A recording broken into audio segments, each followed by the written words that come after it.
యేసుక్రీస్తునామములో మీకు అందరికీ వందనములు. మన దేశంలో సువార్త ప్రకటించడానికి అనేకమైనటువంటి ఆంక్షలు, అనేకమైనటువంటి చట్టాలు సువార్త ప్రకటించకూడదని. ఎందుకు సువార్త ప్రకటించకూడదు అంటున్నారు అంటే, ఎవరో పరలోకం వెళ్ళొద్దనమాట. అంటే ఒక వ్యక్తి పరలోకం వెళ్తే మరి వాళ్ళకి అసూయనా లేకపోతే ఏంటో నాకు అర్థం కాదు. గమనించిన ప్రతి ఒక్కరు కూడా, ప్రతి మానవుడు పాపం చేసిన వాడిని దేవుని వాక్యం చెప్తుంది.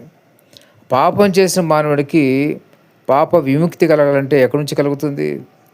ఎవరు కలిగిస్తారు విముక్తి? ఎలాగ వెళ్తాడు పరలోకానికి? పాప విముక్తి గురించి ఎవరు చెప్తారు?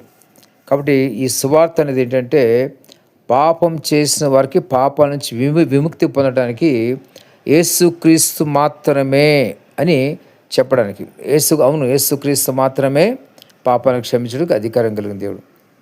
ఆ విధంగా యేసు రక్తంలో మాత్రమే పాపాలు కడగబడతాయి. ఆ తర్వాత యేసు రక్తంలోనే పాపాలు తుడిచివేయబడతాయి. అయితే ఒకటి జ్ఞాపం చేసుకోవాలి, మరి ఈ లోకంలోకి మానవ రూపంలో వచ్చిన దేవుణ్ణి మరి సిలువ వేశారు, హింస పెట్టారు. మరి దేవుడిని చెప్పుకున్నందుకు మరింత ఎక్కువగా హింస పెట్టారు. అయితే తెలుసుకోవాల్సిన విషయం ఏంటంటే, ప్రతి ఒక్క మానవు గురించి ఆయన రక్తాన్ని చిందించారు. బలులు అక్కర్లేదు, ఎటువంటి బలులు ఇదివరకు మరి కోడిల్ని, మరి పక్షుల్ని, రకరకాల బలులు ఇస్తూ ఉండరు, పవిత్రమైన బలులు ఇస్తూ ఉండరు. అంటే పవిత్రమైన జంతువులు మాత్రమే తీసుకొచ్చేవారు. అటువంటి పవిత్రమైన జంతువులను తీసుకొచ్చి బలులు ఇచ్చేవారు.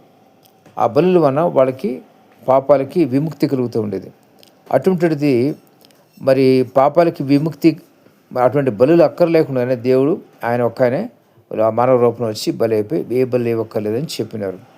అటువంటి సమయంలో ఇంత సులువుగా తేలిక పరలోక రాజ్యానికి చేరుకోవడానికి ఒక మార్గం ఉన్నప్పుడు, ఆ మార్గం గురించి బోధించినప్పుడు మరి ఎందుకు అడ్డుకుంటారనేది ప్రతి ఒక్కరు గమనించండి, జ్ఞాపకం చేసుకోండి. నేను చెప్పేది ఒకటే, ప్రతి ఒక్కరు కూడా ప్రతి మానవుడు కూడా యేసుక్రీస్తు ద్వారా పరలోక రాజ్యానికి వెళ్ళాలి తప్ప, యేసుక్రీస్తు ద్వారా తప్ప వేరే మార్గం లేదు. పరలోక పట్టణం ఆయనది, ఆయన పరిశుద్ధ పట్టణం. ఆయన పరిశుద్ధ పట్టణానికి మీరు వెళ్ళాలనుకుంటే కనుక ఆయన నమ్ముకుంటేనే వెళ్తారు. ఆయన నమ్ముకుంటే అయిపోదు, పరిశుద్ధంగా పవిత్రంగా జీవిస్తేనే. మరి దేవునిలో ఏ విధంగా ఎటువంటి పాపం లేక పరిశుద్ధంగా పవిత్రంగా ఆయన ఉంటాడో, అదేవిధంగా ప్రతి మానవుడు పరిశుద్ధంగా పవిత్రంగా ఉన్నప్పుడు మాత్రం పరలోక రాజ్యానికి వెళ్తారు. లేని పక్షంలో అందరూ కూడా నరకానికి వెళ్ళిపోవలసిందే. పరిశుద్ధంగా లేని ప్రతి వ్యక్తి కూడా నరకానికి వెళ్ళిపోవాలి.